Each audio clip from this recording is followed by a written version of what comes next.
Hey guys, welcome to my YouTube video.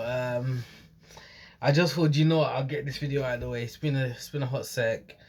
This video is gonna be my response on my reply, sorry, my review and my thoughts on Jurassic World Dominion, the latest movie.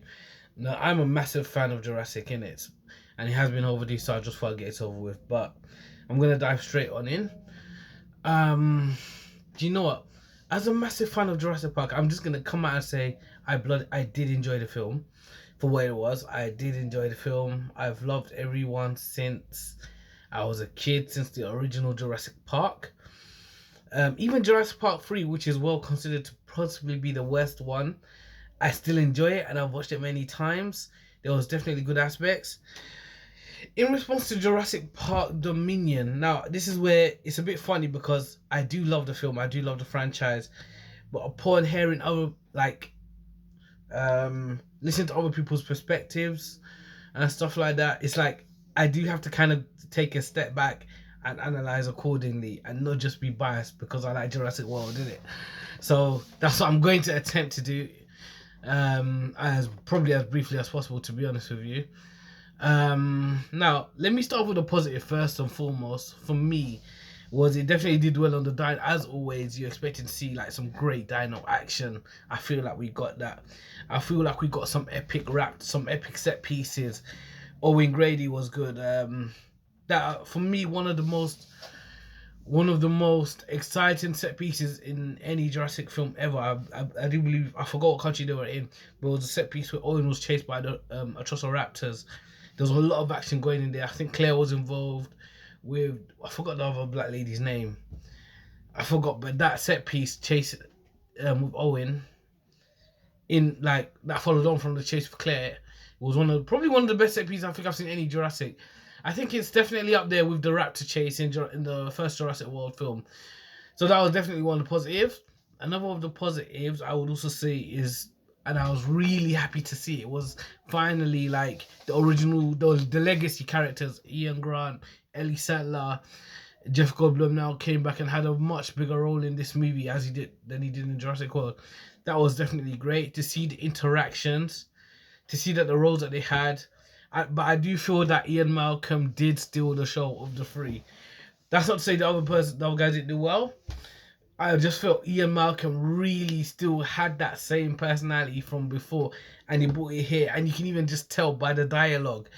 He was still witty even in serious, even in the serious situations, So that's definitely another one of the positive aspects of the film. And again, like I said, just seeing all the legacy characters integrate also with the newer ones, with Claire and Owen as well, and everyone kind of giving their view, or everyone understanding what everybody else had gone through during their time period. Yeah. What else was I about to say? I know the reason why I feel like I've only got like two positives, but I know there's possibly more. But I just feel it's very important to kind of highlight the issues that were, now that I'm looking back at it in hindsight, the issues with the film that I feel could have made it better, or probably should have made it even more epic than it should.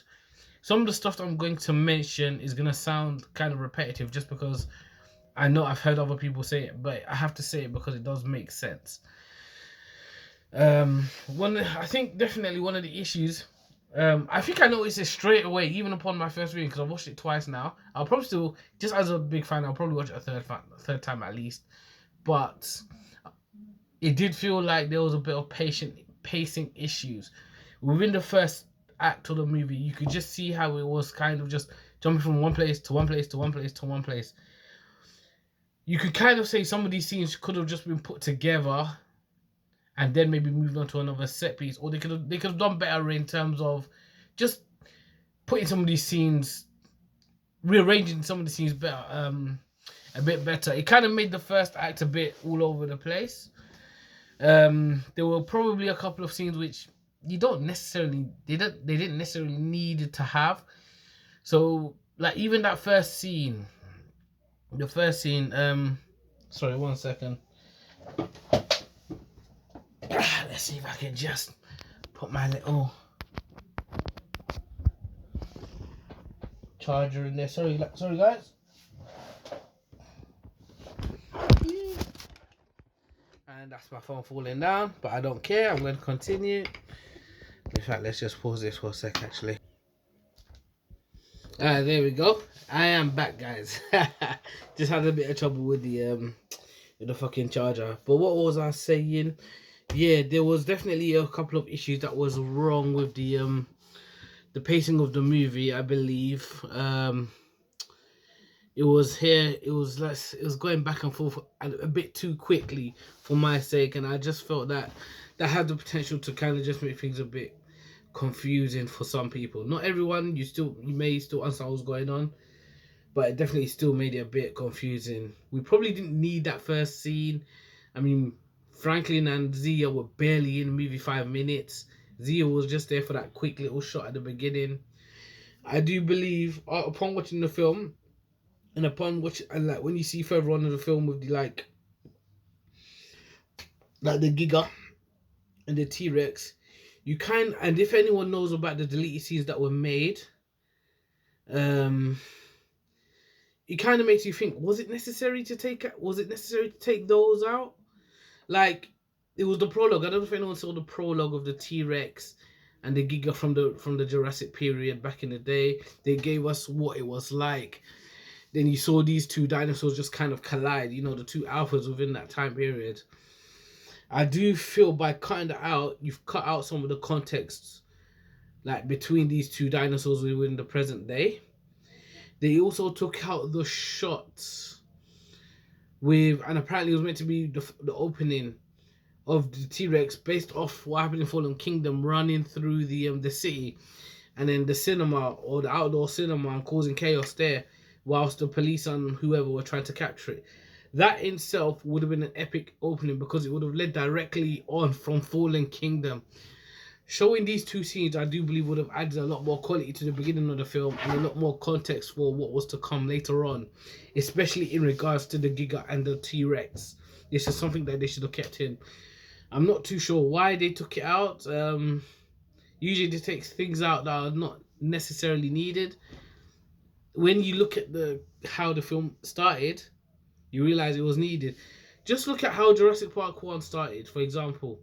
They gave us a tease of what's to come. Especially they didn't even show us the Velociraptor, but it was there. It killed off the guy as they were trying to capture it. That gave a lot of context as to what to expect. Jurassic World Fallen Kingdom, say what you want about that film, but at the very least it was a lot more structured. It felt a lot more structured in terms of the story it was trying to tell. It didn't just skip from one place to another very quickly. It probably had the best opening out of any Jurassic Park ever, with the T-Rex, causing that amount of chaos straight away on the island. So it's a shame that, as much as I enjoyed this film, there were still pretty much negatives from it. Another possible negative I saw was how they used the dinosaurs. Now, whilst I enjoyed the dinosaurs were there, I do believe they did not use them as well as they could. For example, the Giganotosaurus is supposed to be one of the largest super theropods ever. That's according to the film as well. I'm not sure about it in real life, so guys, please let me know. But I just feel they could have done more with it. I don't feel we saw too much of its work, apart from the scene where it kind of just bullied the T-Rex into letting it know that it was the alpha. If you look at every single Jurassic, the main dinosaur antagonist has shown, any of the main dinosaur antagonists has shown why they are the main antagonists of that film. I don't feel they did that with the Giga. It was just there probably because they needed to have a big bad. They needed something there like that they were gonna face. So just so it's not, just so they didn't have to repeat it being a T-Rex. That's just how I felt they used the Giga. They, like, with what it was, the design was cool. Don't get me wrong, the design was outstanding. I really enjoyed it, but just the utilization of it wasn't done, in my opinion, as well as it should. I feel the majority of the dinosaurs here were just all cameo-esque. So when you saw when you saw the introduction of the one dinosaur, it's like after that scene ended them, they were never to seen again. Every dinosaur just had that small moment. I do feel like I don't know whether you guys agree because I was a fan. I'm not gonna lie, I was a fan of the Atrociraptors. Like I said, it was one of the best scenes I feel I've seen in Jurassic.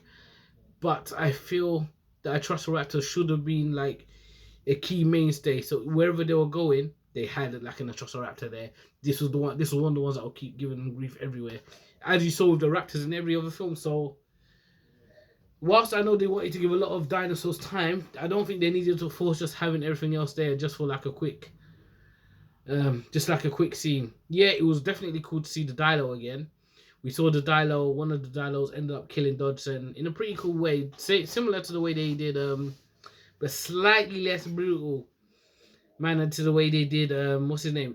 Dennis Nedry. Obviously, you saw him spitting the eye, but it's like you didn't see like in Jurassic Park 1 where the car was shaking and you could just kind of see him getting fucked up. But you know they killed him. What other dinosaurs? A lot of other dinosaurs there were just there for quick one shots, like Compies. I can't remember the one where I think it was Alan Grant, Ellie Sattler, and Maisie were in that cave. I don't know. I thought it was gonna be the Spino or a smaller Spino, and that's another thing I need to get onto right now. Yeah, and another issue that I had with the movie. It sounds like I'm now just slamming the movie, but no, I did enjoy it for what it was. But it's important to kind of highlight the issues, which I feel most people, I do believe most people will agree with me, which we didn't get to see. So from this point, the Spinosaurus, knowing that we never got the final conclusion to the Spino from Jurassic Park 3, was a massive missed opportunity and something that was very disappointing. Because the way that thing was shown in that movie, it was clearly almost impenetrable to anything. I don't think it was the strongest dinosaur ever. I do believe it would have been killed by the something like the Indominus, but that's another story altogether. But the way it was shown in that movie, it was absolutely beastly, and I feel they should have at least acknowledged what happened to it.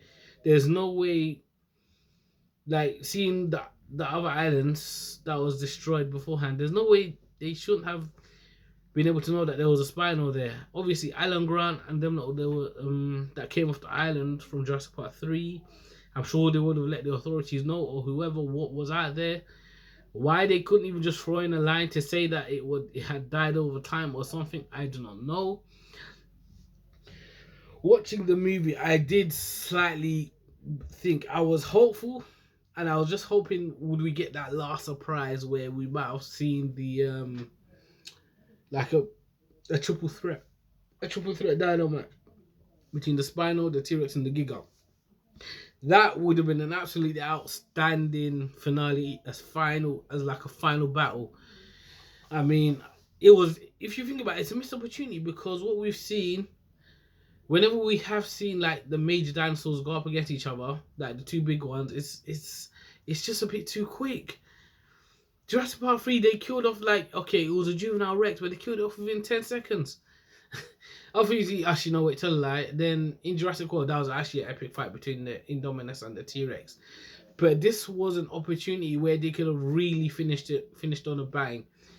Even if they just gave, like, you know, a quick message of what happened to the Spinal before, let them know that it was there, and for whatever reason it was let out. I feel they should have had the Spinal there, and if anything, if it had to end, have it killed there or something.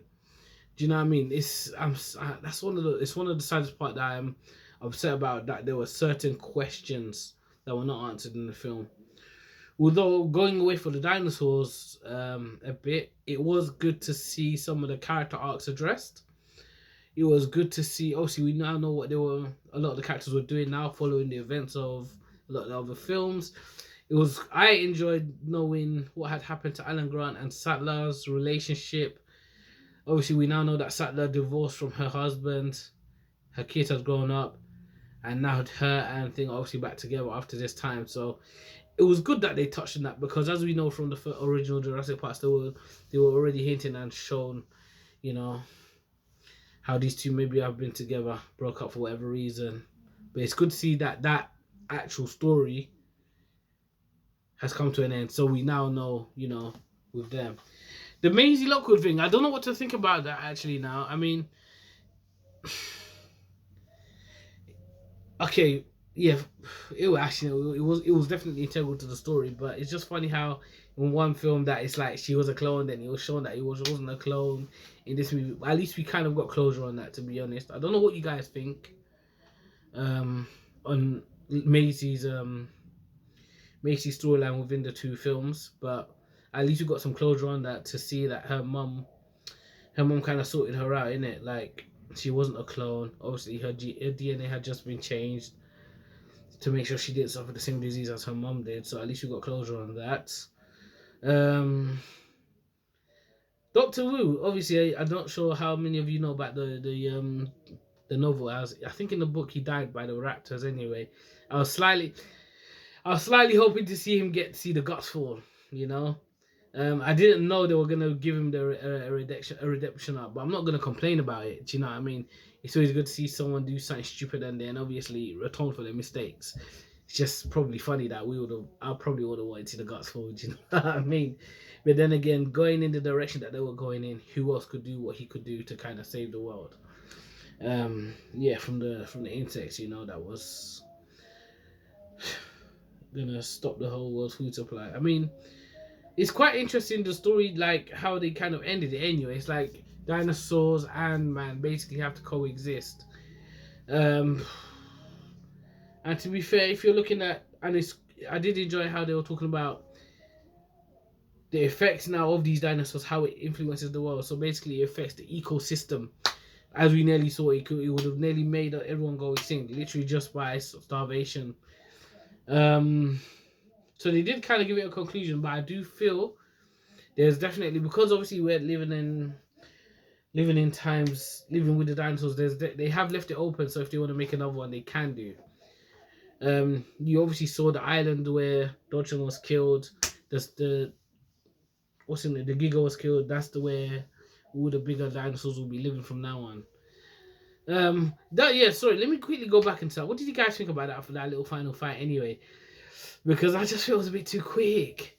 Like I get it. Like the Thenos, was it the Thenos Xenosaur? I think it's called, with the scissor hands. It is, but I didn't know it was gonna be that deadly. Like I thought it was just the scene with Claire, which I thought was quite epic and tense. I did think that was quite epic and tense, but I didn't expect them to kind of kill off the Giga like that. And that's the issue I had. Yeah, I know the T-Rex had literally come back from the dead, but they finished it off way too quick. Yes, the Thenosaurus could have killed it anyway, like it did. The T-Rex slammed the Giga into it, and then it stabbed it. But I know that's just one of the issues that I have. That's not to say I wouldn't watch it all over again, but but yeah, that's my issue. I've just been watching other people's videos and reactions to this movie, and I didn't even know this, and I just saw that I just heard that there's going to be a director's cut of the movie, like the extended one. Basically similar to saying what I said earlier at the beginning of this video in regards to the extra scenes being in the movie. And I do believe that's the right decision, because like other movies, I do believe that version will be better than the original. Now it's like, now that I'm looking back on it, it's almost as if it feels like Jurassic World is best. It feels like the quality kind of declined each film. That's not to say it's not good, but I get that feel. I feel like Jurassic World was definitely the more definitive one. I feel like it was the most action packed. Then you kind of see where the story is going with Jurassic World: Fallen Kingdom, and then this is meant to be the conclusion to the events of Fallen Kingdom. So it was okay, but it was a good film for what it was. But when you look at what could have been added and what should have been done, you realize that the film could have been a lot better than it actually was. I don't think I had any issues with the characters within the film, although Dodgson, I'm still a bit character who played him and his personality, I'm not too sure of. Seemed a bit too giddy for my liking. But it was interesting to see that pretty much everybody survived. There was all the rumors about one of the legacy characters dying. But you look at how the film went, it probably looked like that no one was going to do. It was good to see Blue and the baby. It's important how that played a big part in things. don't think I've actually talked about Blue at all in this video, but you didn't really get to see much of her apart from like how she was pissed off at Owen because they took the baby. So we didn't really get to see too much of her. Do you know what I mean? And I do understand what they were trying to do because, you know, we're now looking at the implications of now dinosaurs being on this, not just on an island or a park, but around the world. Obviously, it's now justifying the name Jurassic World. So I see what they were trying to do, but it's evident that things could have been better. Like, you just saw that woman in white. I think the one that got arrested by Barry. Like, just, I don't know, man. This is why I think they've left it open. She just gets arrested there, and you don't see or hear anything of her, again for the rest of the movie. I can't wait to see what they add onto this film. Just hopefully it's a bit better. Hope it doesn't sound like I don't enjoy the film, because I do, but I just wanted to. I just wish it could have been better than it was. You know, with some of the stuff. I'm not even gonna go on too much longer. I think I've said what I needed to say for the majority in terms of what I did enjoy, and probably some of the improvements that the film could have made. What else is there? What else happened in the movie? The fuck happened in it? What else fucking? That's it. That's pretty much all I've got to say, though. But yeah, listen. I know even some of my friends did message me or say on my status that they think the video was going to be crap or whatever. That's up for debate. But this is just my view. I'm trying to just, you know, be unbiased. You know. I know sometimes I can be a bit too positive, but yeah, guys, listen. This is just my views and thoughts on Jurassic World Dominion. I should have done this ages ago, but never really got time to it. So let me know what you guys think in the comments. Please give me a like and subscribe if you like the video. Any feedback will be welcome as to what I can need to improve. But yeah, looking forward to the next movie review. I think I will probably do is either Lightyear, Minions, or most likely Thor: Love and Thunder. So yeah, guys, that's my views. Yeah, and thank you for listening. If you did manage to stay to the end, all right. You guys take it easy.